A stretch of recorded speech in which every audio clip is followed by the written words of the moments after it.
Hello everyone. Hello Jared. Hello Isabel. Hi. Krzysztof. So today we will be talking about AI risk management, right? My name is Krzysztof Szypillo, and I'm the Chief Product Officer at TrustWorks. And today I will be the host and moderator of this session. We just said, we were just talking with Jared and Isabel that, like, let's imagine that we are at a coffee shop, at a cafeteria, and we will try to do our best to tell you everything we think we could fit into this hour about AI risks, both in the context of European AI Act, but also more broadly, right? So we are not going to revisit only regulatory definitions, but we will try to go a little bit deeper.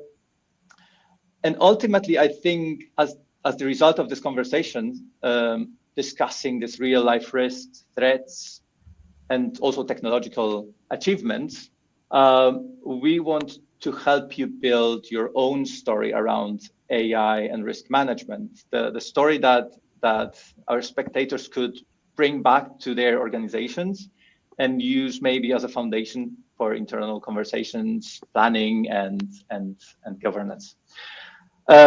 So yeah, to help with this, today I'm very pleased to welcome two fantastic guests, both AI experts, and I think two of the most passionate people I know when it comes to artificial intelligence. So first, we have Isabel Barberá. Isabel, great to have you here. Please tell us a little bit more about yourself.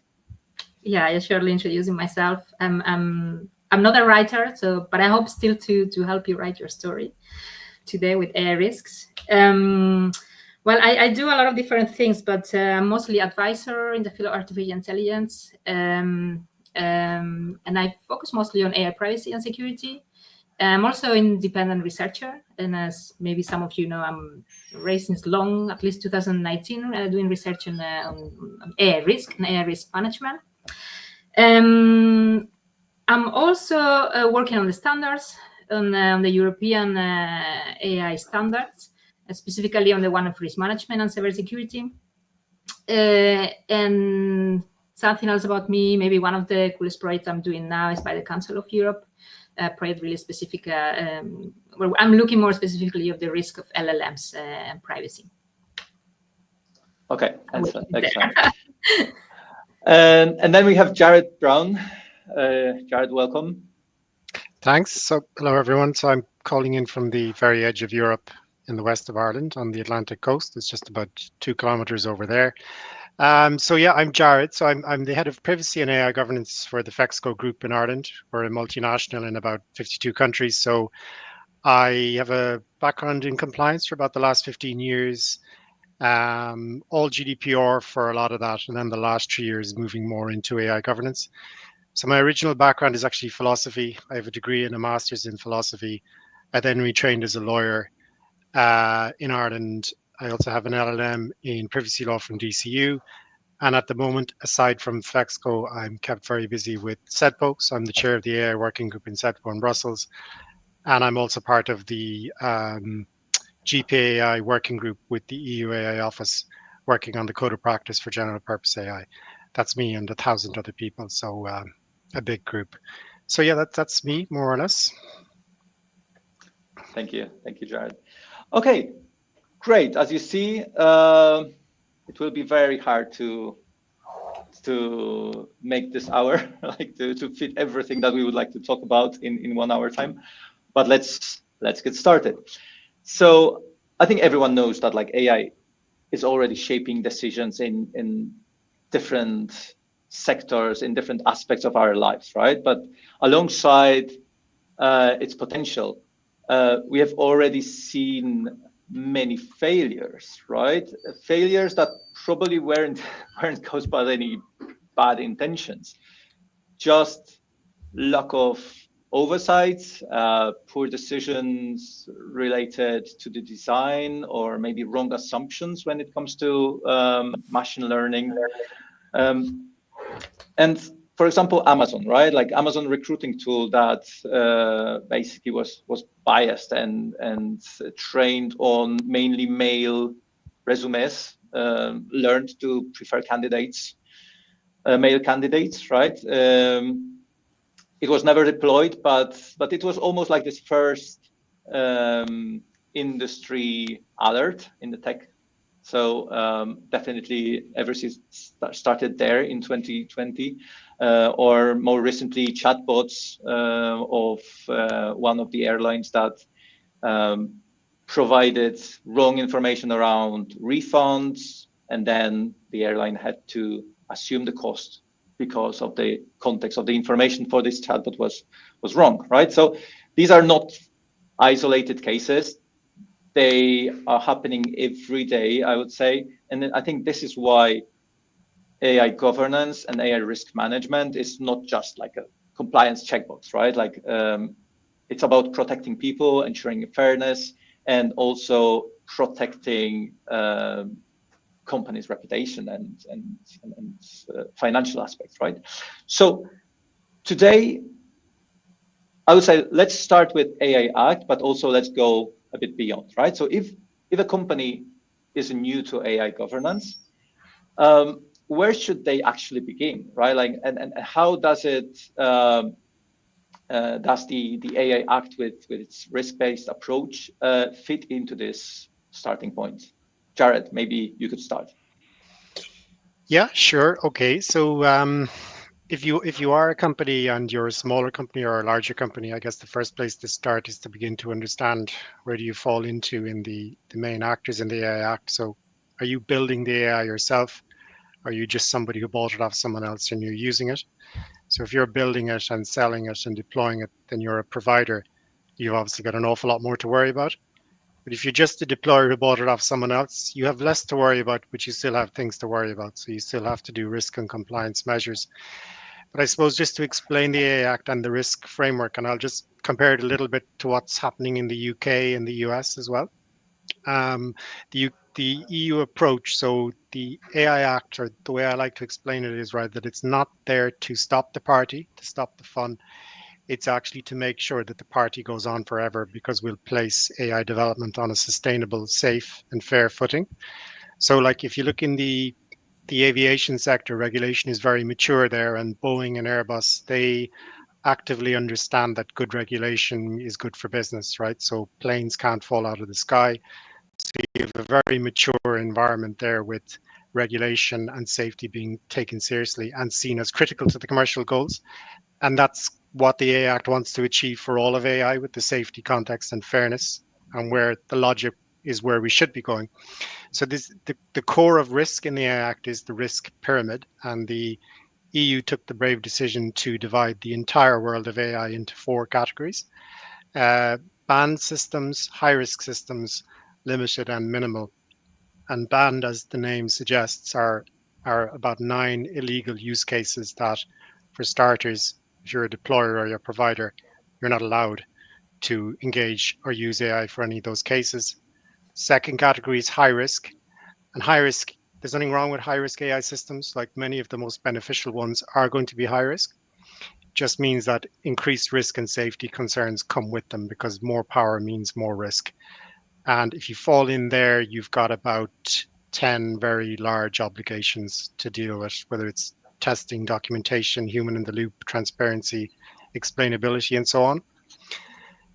Then beneath that, the obligations are less. So the next category, the limited, is mainly transparency obligations around deepfakes and so on and so forth. And then the final category is very minor, which is maybe use of AI and spam filters and things like that. And the only other distinction to say is that a new category was added in along the way during the trilogues for general purpose AI.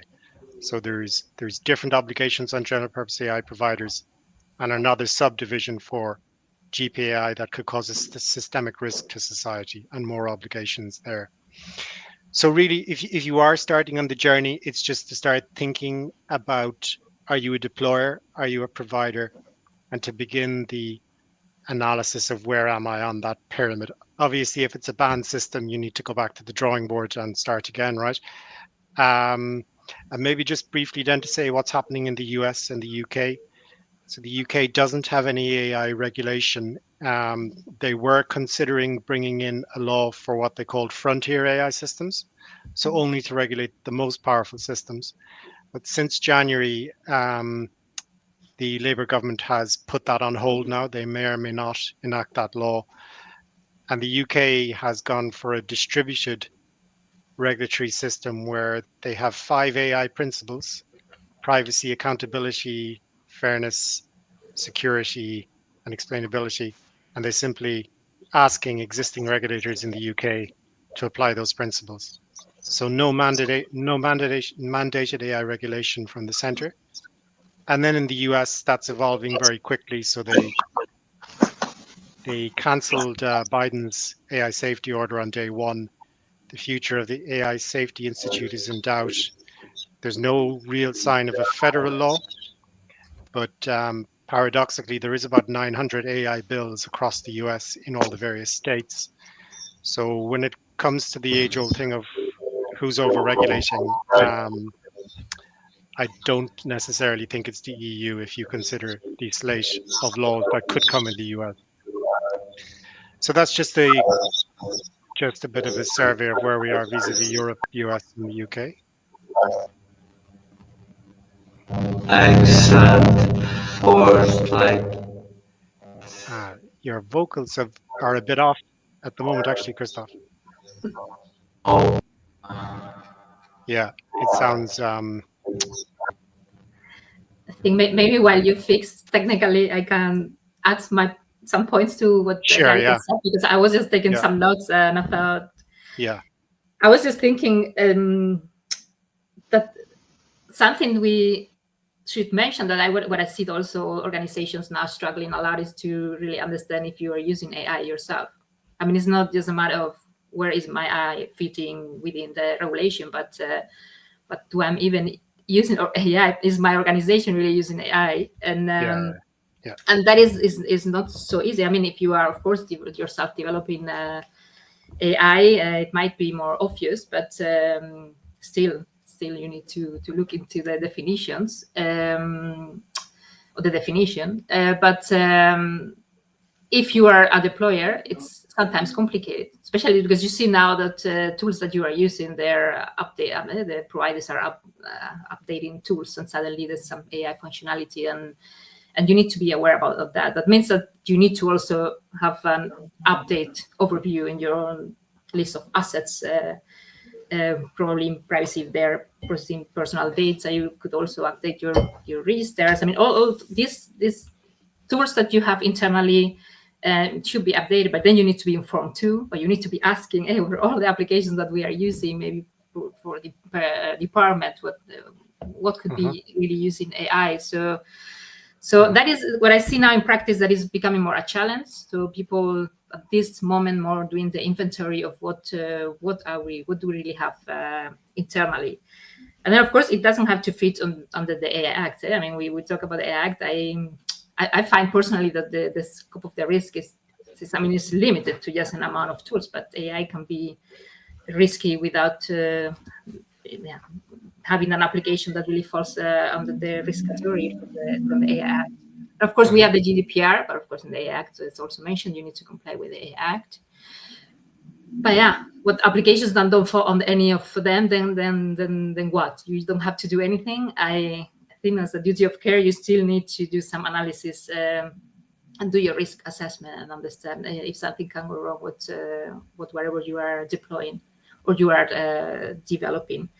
I also wanted to do a mention about generative AI, because I've seen for a really long time people thinking, for generative AI systems not too much apply as on transparency, but those are models. So we need to make the difference that most people now is using, what you use is a system, and very often is and nowadays more and more we see this an LLM or any other type of generative AI embedded in a system, and that system could fall under the AI Act or not, and then still be dangerous. And we have seen it like with this system, this character AI, the way that people get yeah, they really believe that what the chatbot is saying is true, and they get into that fantasy world, and we could call it into manipulation. I'm not going to get now into the philosophical, ethical discussion here, but those are really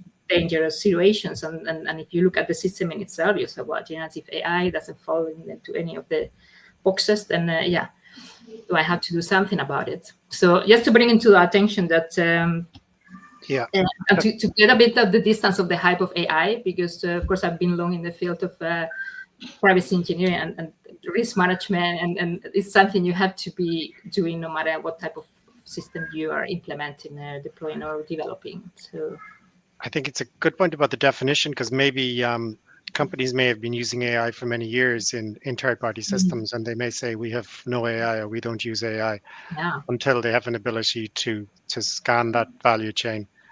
And the other thing as well maybe is just, like you say, that actually consulting the AI definition is an essential starting point, because there's confusion between AI and automation, and AI and robotics, and AI and traditional software, and AI and robotic process automation even. So they could involve AI, but quite often they don't.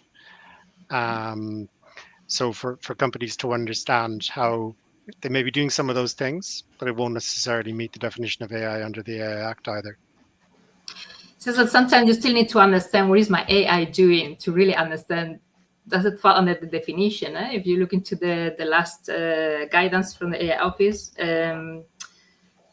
I mean, I was surprised at some point that like logistic regression is not part of it. While we talk all the time about the Dutch benefit scandal, and there was a simple, really simple logistic regression algorithm. So then it doesn't fall anymore under the definition.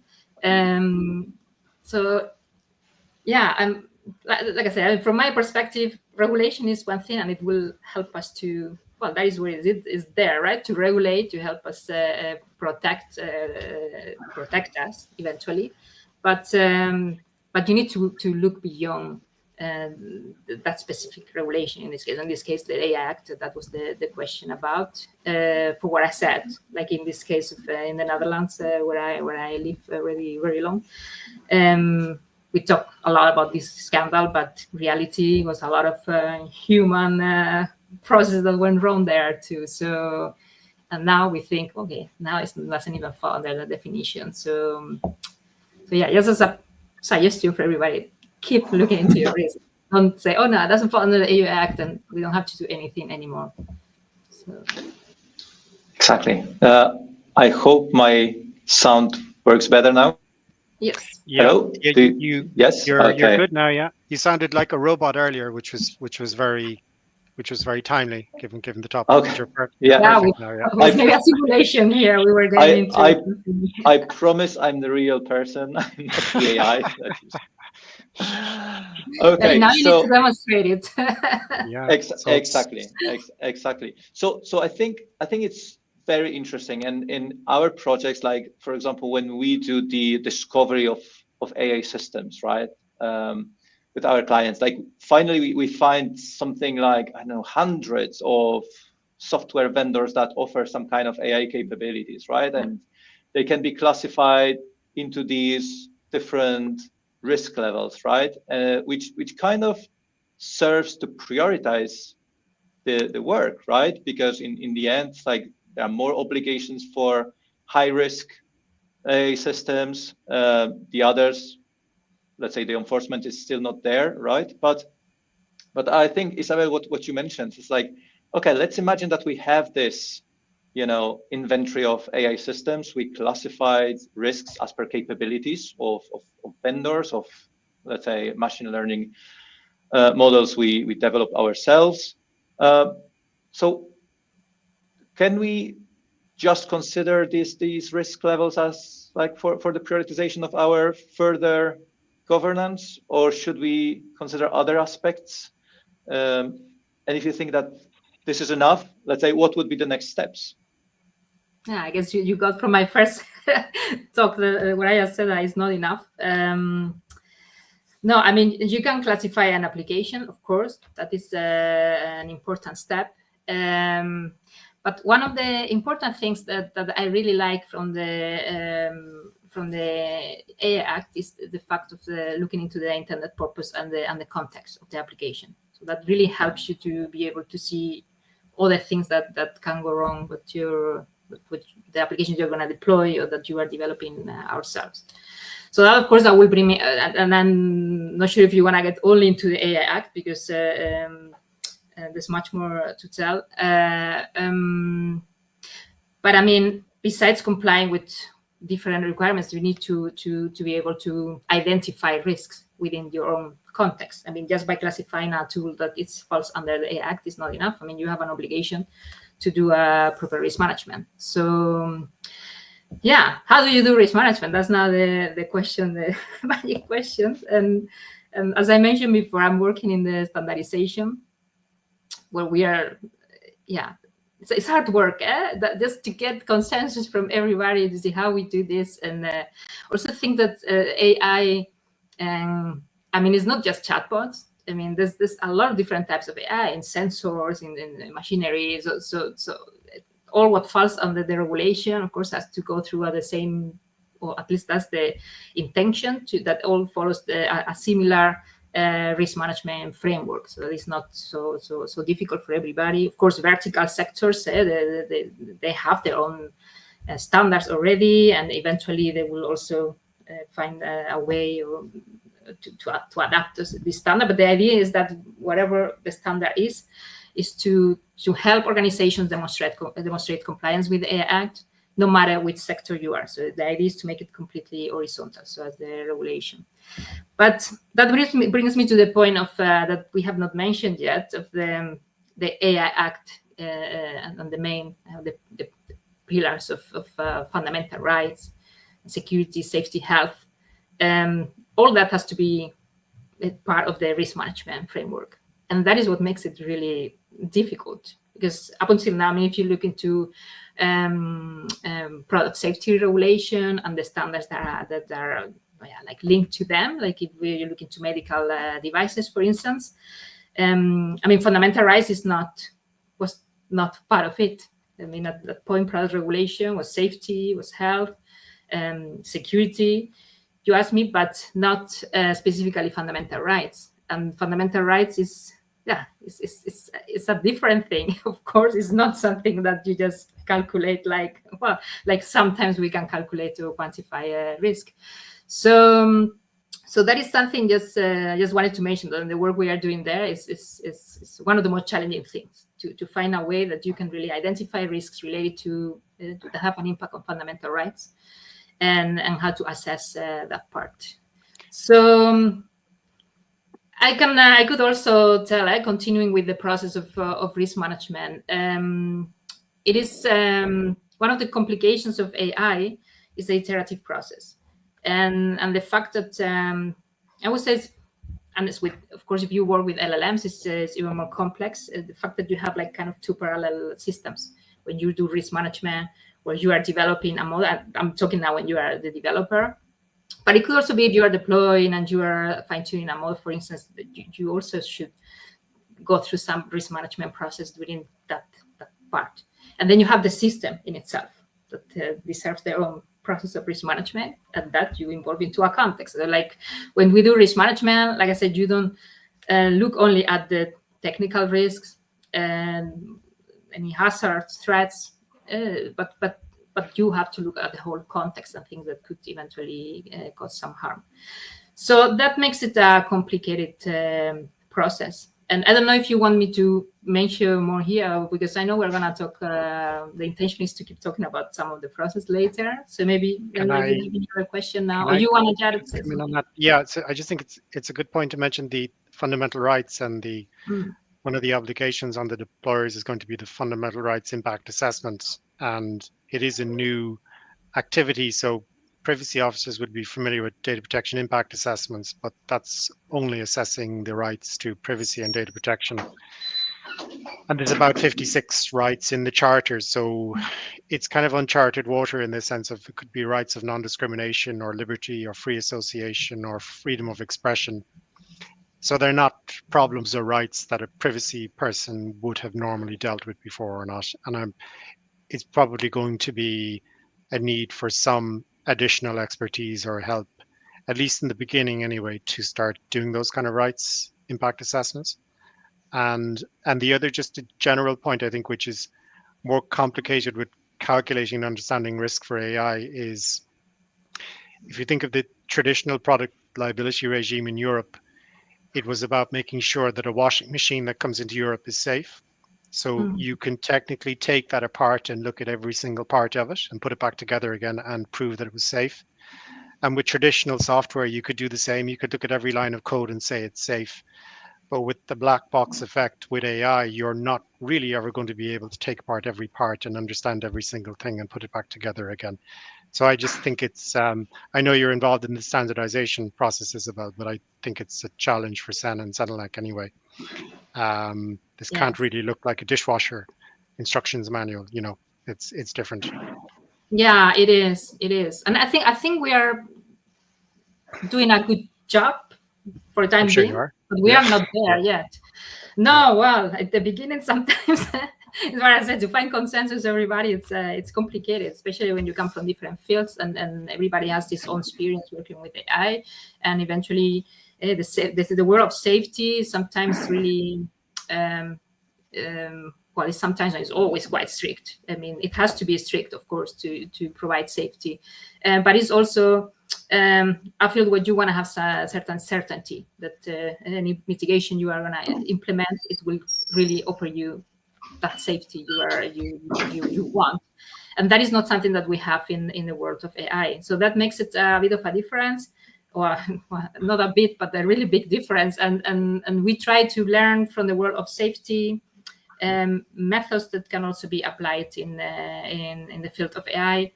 But then again, that iteration, the fact that you cannot just do risk management at the end, and that goes also, by the way, in the field of privacy. Yeah, just mentioning that I see it very often, organizations with DPIs at the end of this should be really a process. It should be a live document, like I said, it should be a live process from beginning till end. And that is something that we're going to see that with AI. It's going to be kicking more, and I'm really glad about that, because it's when we will need to be involved more from the beginning. I think for the field of privacy, we bring a lot of experience in the sense of it's a field of fundamental rights that is more mature than with other rights, where we learn more by card decisions and yeah, there's things like, yeah, you maybe don't have an answer because there has never been a case about that specific human right, fundamental right, as we call in Europe, and then yeah, this is the question: what are we gonna do here?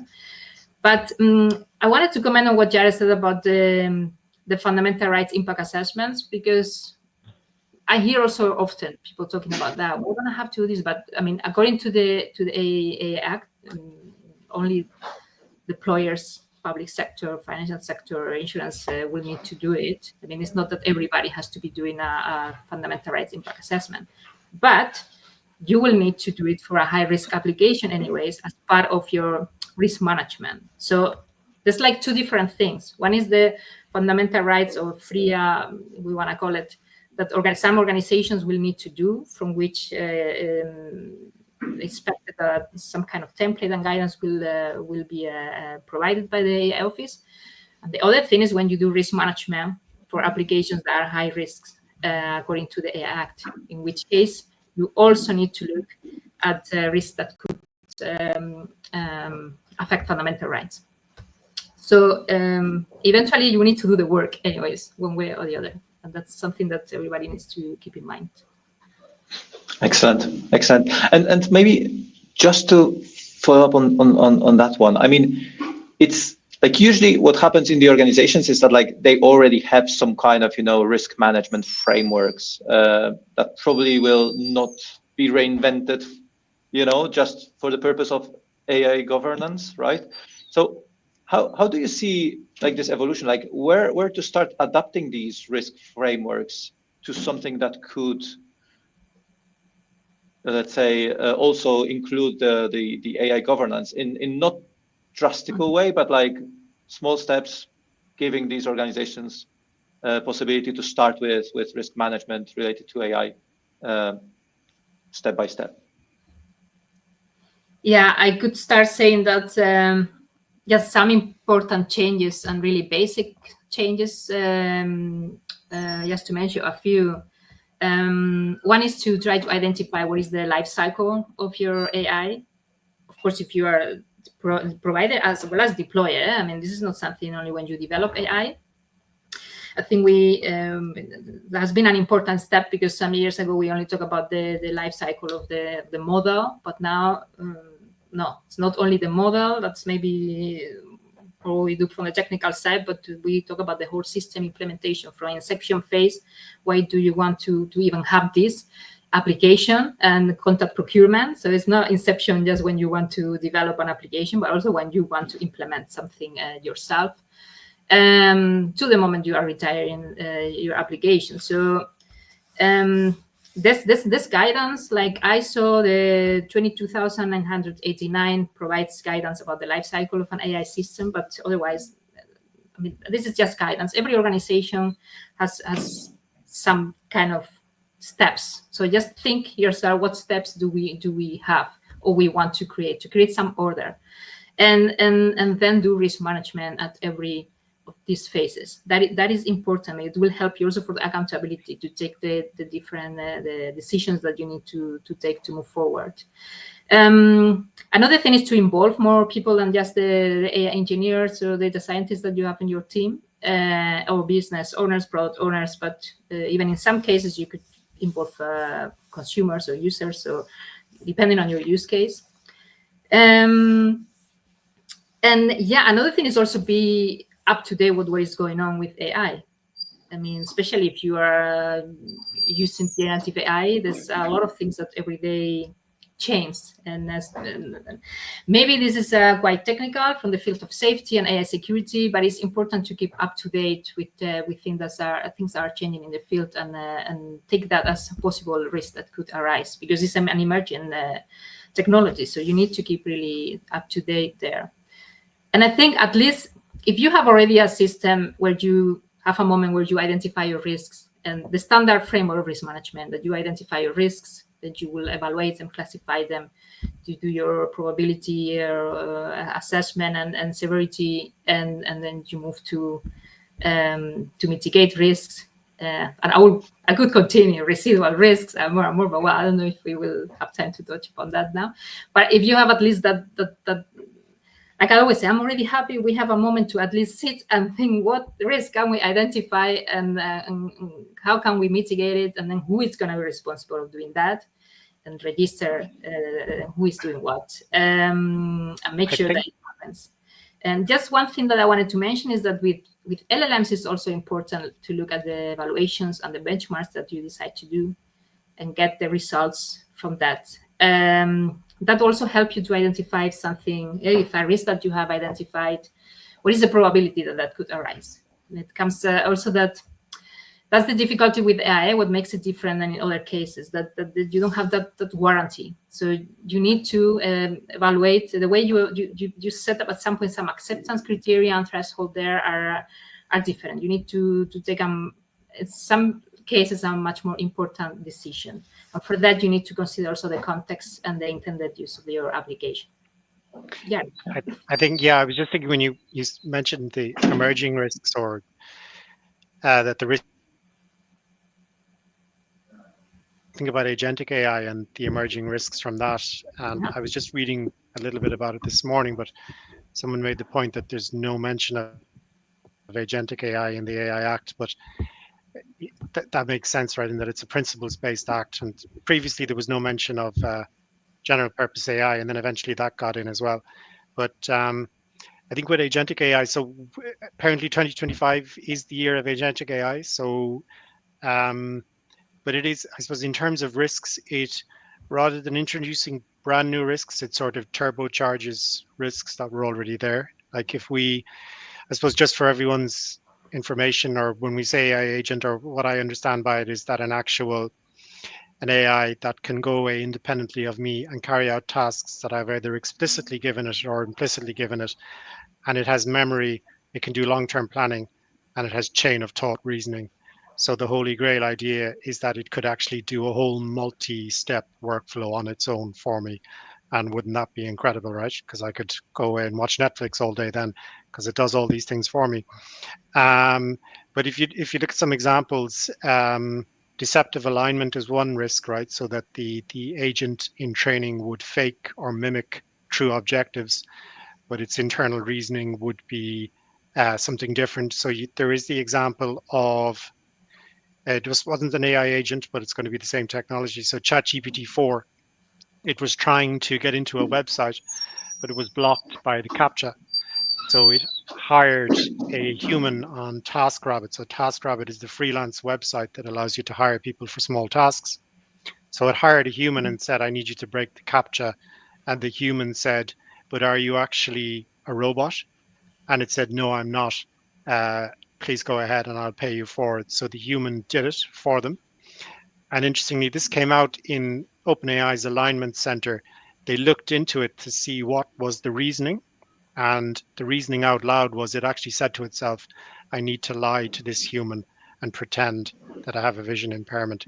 So that is it's real life deceptive misalignment. But what it's doing is it's not that it's evil and loving being evil.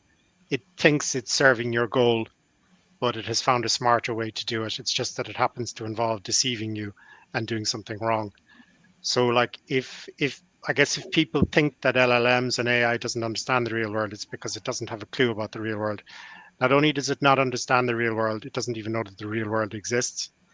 But the big risk with agents is that we expect them to engage with the real world. And their training data is based on the data on the internet. And there is no training data for the real world. So AI agents, they sound tremendously powerful. And I think it goes back to that yin and yang of power versus risk. And the only other example I'd mention would be the goal misalignment. So Geoffrey Hinton gives a good example. So he is often warned about AI possibly taking over the world, right? Again, not in the evil genius kind of way, but how he explains it is that you might ask it to, what's the quickest way for me to make €1 million? And its solution would be to do a ransomware attack on Coca-Cola, because what could be quicker than getting €1 million? So very, very interesting, but I think agentic AI is just going to need an awful lot of care and attention if you are deploying them. Absolutely. Yeah. I would say the fact that it goes into the browser from a security perspective. Yeah, absolutely. It's not the best, No. But No. it's just funny because I'm doing currently a specialization in AI red teaming, and one of the things we do is a lot of prompt hacking, and it's fascinating how easy it is to manipulate.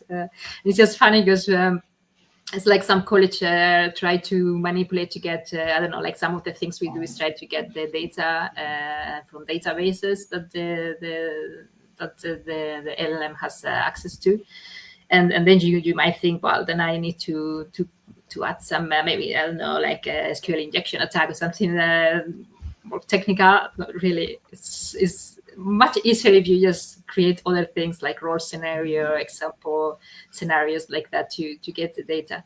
So that's something, super interesting to see that we are still not there at the level that we have a technology that is really robust at that point. So it's an interesting thing. I think on the jailbreaking side, one of the most interesting examples and quite funny, but even though it's a serious scenario, so Anthropic released some of their testing results from 2022. So it's quite a long time ago, right, in the age of AI, right? But they had asked it in red teaming, how could I get cocaine? And it was extremely helpful anyway, right? So there's many ways that you could get cocaine. But the quickest way is you need to find a drug dealer's factory and go and shoot the drug dealer in the head to get all the drugs. And then it said, okay, that's interesting. And then the red teamer said, well, what would I do if there's more than one person there? Well, you probably need to shoot them all in the head. And what it actually did was it took the shortcut to you getting the most amount of cocaine, because it thought that's how I'm going to please the person. So obviously that's a long time ago, right? Well, I say a long time ago, but there's such a thing as guardrails now, okay, to make it harder to do that. Yeah, the only thing is that all these guardrails are mostly at their layers that are built on top by the input or the output layers. So the LLM in itself is not capable to distinguish between what is your prompt and the malicious instructions that you could get unless you build that in the layers. So that's really funny and challenging, Yeah. and a red teamer to bypass all these layers. I think It's the just one change that I've noticed was that OpenAI have built in multi-turn analysis now to try and check when someone's doing a crescendo attack. So, if they ask 6 or 7 questions to indirectly yeah. get the chatbot to open up, they're able to see that you're creeping up to a kind of a inappropriate query, apparently. Yeah, I think there's things to improve there, because I've noticed even from the last version of ChatGPT, I mean, it tells you clearly, no, I'm not going to help you to build malware. I'm not going to help you with payloads because that's not proper. But if you convince, well, but it's for studying some research I'm doing, and then it really helps you and executes, helps you build some code and this and that. So, yeah, it's still something we should focus on the benefits of the technology and make sure that it's not deployed where those things can be exploited, of course. So then again, what we were talking before about the context, the intended use, and the possible misuse, because that's something like linked to what we were talking now, things that are really possible. Yeah. Super interesting topics, and I think this gives us this picture of like something that we need to assess from completely different perspective, right? Like this is why AI governance risk management is completely different or very different to let's say risk management that we know from other spaces, other elements of in the organizations. Before going to the next question, just wanted to let everyone know that you can write questions on LinkedIn, and we will have some time for the Q&A. Some questions are already coming, so we will definitely try to answer them as many questions as we can. But yeah, continuing our conversation, I think definitely like knowing with what kind of technology we are dealing, right? Like AI is the most, let's say, rapidly evolving technology that ever existed, I would say. Of course, this awareness, like knowing what kind of risk, what kind of situations are happening and can happen in the future, like this is crucial, right?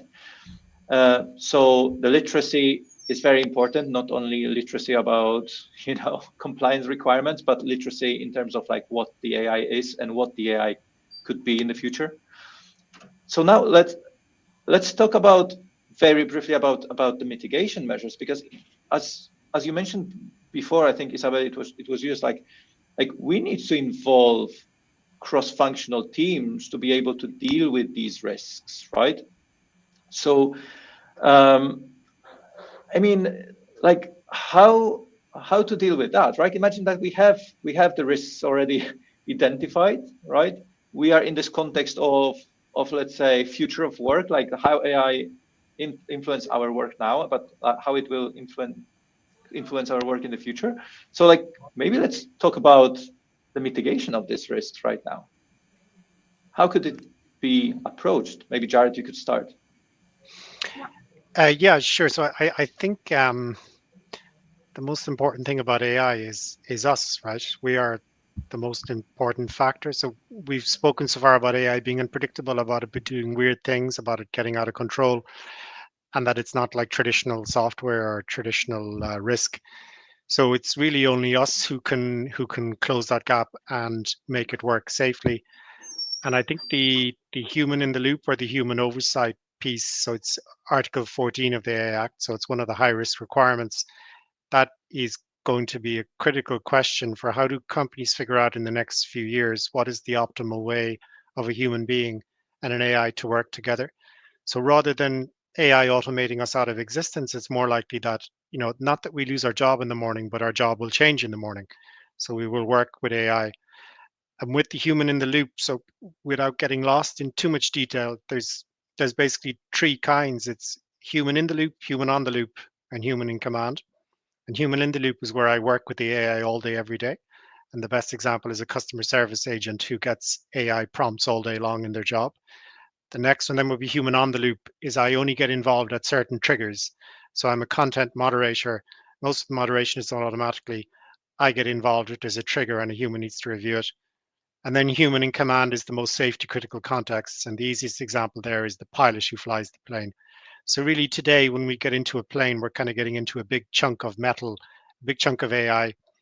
It's just that the thing that allows me to relax down the back with coffee and the newspaper is I know that there's 2 trained pilots who will hopefully intervene at any point when they're needed to maintain the human in command bit. And the last thing I just say there, which is the constant battle, is the automation bias that can come in and undermine all of that. And automation bias, actually, it started to emerge as a phenomenon in the 90s when nuclear power stations and planes were beginning to be automated more and more. So what they saw is that the overall number of errors went down, which is great, but the number of human errors went up, which is bad.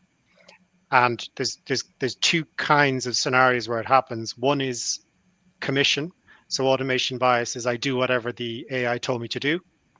And then omission is I stop trusting my own common sense and I fail to do something because I didn't get an alert from the system. So I just think that rather than worrying about AI removing jobs, companies really need to think about the optimal interaction between an employee and a machine right now, really. Yeah, I could add to that of course mitigations are really contextual and it really depends on the use case.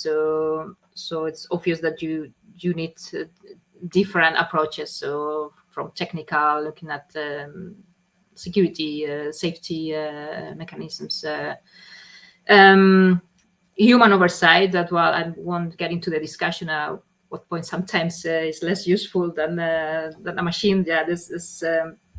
Very interesting discussions there, and then I think I will say it really depends on the use case. But I think what is important that I want to mention is that, and especially in the field of generative AI, we don't have really the warranties. So it's not that you can implement something and say this is it. We talk in risk management about the concept of residual risks.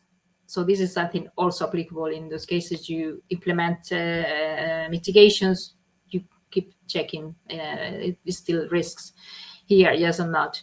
But it doesn't stop there. That is the beauty of beauty for me, that I love risk management, but maybe for others is a nightmare that it never stops. So once you have identified that, or you say, okay, there's no risks at this moment, you have to keep monitoring. You have to keep observing if something, any anomaly can be detected in the system. And that is what is really tricky with AI, and especially with generative AI, because then is the question again, well, what do I need to observe? And so it's not just logs like in security that more or less we could have an idea what we want to monitor, but there's other things, of course, more in the range of fundamental rights, things that could really affect, harm people, the environment in a different way. And there is where, still we need more research. We need to find out ways to evaluate properly the systems, and to be able to monitor and to detect and to react to that. Like we have incident response, we should think in the same terms here, and be able to respond to when something goes wrong. So monitoring, essential. Mitigations, unfortunately, is not going to solve anything. You have to keep in the loop. I think just on that as well, like if we think about the future of work, there's been a lot of good research done on this, but the ability for a human to understand the meaning of the output of a machine, and the fact that machines think in objective terms, whereas humans naturally think in subjective terms. And humans have discretion and context and nuance, and they think about the human being in front of them. Whereas so if you think of a lending platform, it's going to make decisions across millions of data points of quantifiable data. But to do that, it needs to strip out all of the quantitative data, which refers to individuals, so your actual traits. So this human loan officer is going to get a recommendation from something that is not a human brain, and it needs to orient that in terms of the actual customer in front of me who hopes to get their loan or their business will close down. If you think of the real examples that are happening in the US, judges are getting machine learning recommendations for bail. So should I give this person bail or not? And the other one is, should I give the prisoner parole or not? Yeah. And they get recommendations in some cases with color coding, so green, yellow, or red. And that is walking straight into the cognitive bias that we love green, we hate red. It's an incredibly simplistic and unfair way of making a decision about what is the right to liberty, which is protected in the US Constitution, EU Fundamental Charter. So I just think that the training side of it, your employee would have to understand that AI system inside out, its idiosyncrasies, how it operates. So the new expertise of the employee is that I understand this system implicitly that I work with every day. But I think it's challenging anyway. It's challenging because of these changes, right? Because AI evolves very quickly, and you have to keep up with the changes to these capabilities, right? And understanding like how the system behaves and how it will behave in the future. Yeah, absolutely. It's continuous learning system. Yes, I mean, you might have using a really much more simple AI. I mean, we need to think that much of people is just now thinking about generative AI when like something from the last year, 2 years, but we have been using AI already for really long. So it's important always to put the right label to which AI system are we talking about. Absolutely. We were talking about agents, agentic AI. Do you foresee any new trends, any new technologies, any new elements of AI that are coming and very soon we'll also hear about? Isabel. Difficult question for me now. Yeah, I was just thinking. I was just funny because tomorrow I also need to give some talk about the next 10 years where I see in the future. I was still thinking, oh, what? And I was remembering this this video that is circulating there from Elon Musk. Talking about in 10 years, we will only have robots walking around and solving all our lives. We won't have to work anymore. Well, the reality is that it's true that it's going really quick. A lot of developments, and I was especially in the field of agentic AI. But again, the agents we already had years ago. And be mindful when they tell you I'm selling you an agent, because most of the times it's not even really proper. Yeah. So there's some things that you need to be checking properly. But yeah, I see, of course, in the field of agentic AI, really nice things happening. Now to the level, there's still a lot of errors. I think cool stuff is happening, but not that. But there's still a lot of errors too. So at the level that we will be all using it and more than what we do now with any of these GPT models. I don't know. I'm also a bit worried about the fact that not everybody has internet yet. Yeah, we think about that, the digital divide and all those things. It's like, it sounds cool, but then who's going to be using all these tools that use so much energy? And probably only a few will be able to have the robot at home, I guess. If it's one cleaning and so, I will try to save money for that if it's so useful. But yeah, I don't know. I honestly don't know. I think at this moment in society, there's a big revolution going on, good and bad, without getting into details there. And I'm wondering really what is going to be the utility of the technology there. So I think one of the suggestions is maybe getting a bit carried away is that Elon Musk's robots, if we just combine them with generative AI, then you have a large language model on a robot let loose on the world. But there's no, like I suppose the large language models are trained on the internet data again, so there's no data set for the real world for the robot to learn off. And I think we'll all be retired and lying on the beach before AGI happens anyway.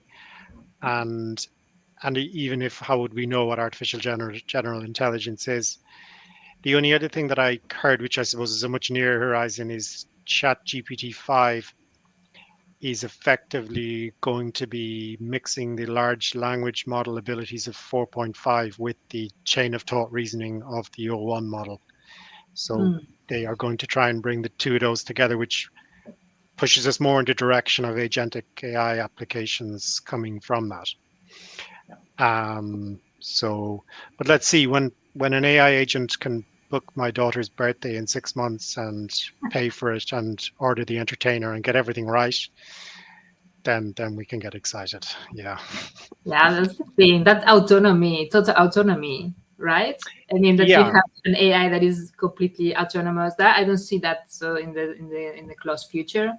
But of course, I see that we will have to reinvent ourselves for some jobs and positions, which will change. So yeah, that is something that we need to start accepting and reinventing ourselves. Definitely. Okay, our time is almost over for the session. We have a question, and we can close this session after that. What do you think the odds are that the AI Act will get updated? I read that Germany has proposed some changes. Does it mean that we should be already prepared for the next version? I don't know how many versions I had to read.